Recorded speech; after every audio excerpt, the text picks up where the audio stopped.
Panawagan ng mga ekspertong pangkalusugan sa publiko na magpabakuna habang maaga upang makaiwas sa sakit na influenza o yung tinatawag po nating trangkaso. Ito ay sa gitna ng pabago-bagong klima na madalas ay nagiging sanhi ng flu virus at iba pang mas balubhang sakit. May report si George Bandola. Magpapakuna na ngayon. Ayon sa mga health professionals, kailangan pagandaan na ng mga mamamayan ang inaasang pagdami ng sakit, lalo na ang pabago-bagong panahon.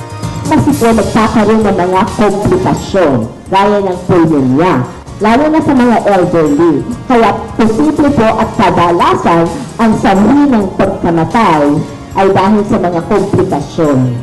So may tinatawag tayong influenza-like illness na may lagnat, lalo sa mga bata. Sa matatanda po, fever is not a common symptom ng influenza sa matatanda. Ang karamihan po na kasama ng lagnat ay may sore throat, may ubosipon, at mayroong pananakit ng katawan. Health experts, maraming lumulutang na flu-like virus na maaaring makapagdala ng panibagong sakit. Kaya bukod sa maayos sa pamumuhay, ehersisyo at maayos sa pangangatawan ang kailangan ng tao. Sa simula, mahirap talaga siyang i-differentiate, no? So, kailangan talaga ang pagpapakonsulta sa doktor.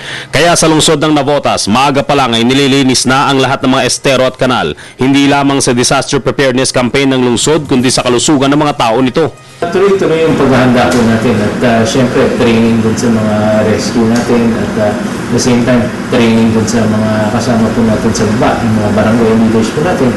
Tapos yung campaign natin laban dun sa paglilinis at pagtapon ng basura.